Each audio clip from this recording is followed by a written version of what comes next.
welcome back. It's me, Christmas Guy. How are y'all doing today? And today we are going to be playing a game of Roblox while I'm reading a horror story. As a disclaimer, I do not own this horror story. Let's begin. Years ago on Halloween, I encountered a devious situation. My cousin had come over to join me in trick-or-treating at the time. I was 15 years old, which may have been considered too old for such an activity, but the allure of free candy was too great to resist. My cousin and I had planned to take it easy that Halloween and only visit a few houses before returning home. Occupied by my friend and his younger brother, we set out on our quest. The streets were buzzing with children and decorated houses, making it difficult to navigate. My cousin and I decided to target houses with lights on and no children present on the front steps.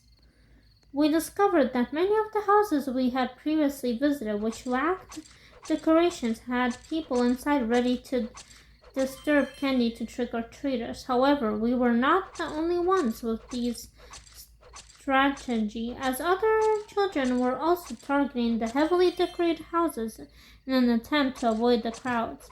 We approached the house with no decoration but a light on. Upon knocking on the door, an older man opened it, revealing 5 other men standing behind him.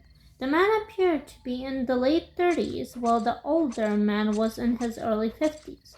The older man offered us candy from a bowl and asked my cousin for his name, to which he responded with a fake name before we quickly departed. The encounter left us feeling uneasy as we questioned the presence of 6 men at the door and their particular behavior. My cousin and I were spooked and decided to visit only 2 more houses before calling it a night.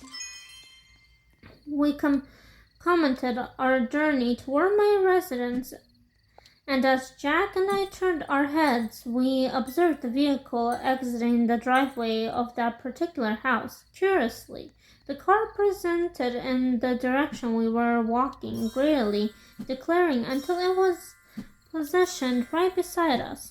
The streets were divided of traffic, and all the children participating in trick-or-treating were safely on the sidewalks. Hence,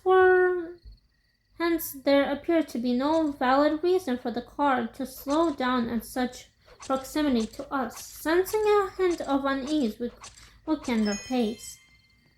It was at this moment that another car accompanied from behind, eventually matching the speed of the first car. I recognized the driver of the initial car as the older gentleman we had distributed candy to us earlier, while the driver of the second car was one of the individuals who had been standing suspiciously amongst the group of 5 men. The first car also had a passenger, although I could only discern the silhouette of the person when Jack and I were 2 houses away from my own. We noticed the first car parking directly across the street from my residence. We were unable to assert the whereabouts of the second car. As we hastily retreated indoors, our parents, who were engaged in conversation in the living room, inquired about the cause of our distress.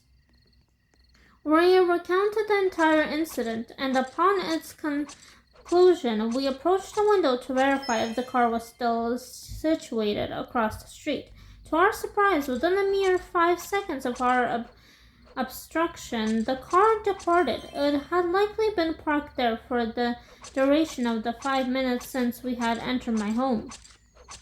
Both my mother and Jack's mother urged us to lead our father to the house where the group of men had been present. However, our parents eventually managed to usher our fears, abrupting the occurrence to a mere Halloween prank or similar jest.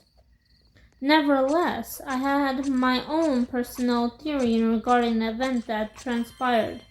It is plausible that the reason for the presence of 6 men at the main entrance was to target lone or younger trick-or-treaters with the intention of ambushing or abducting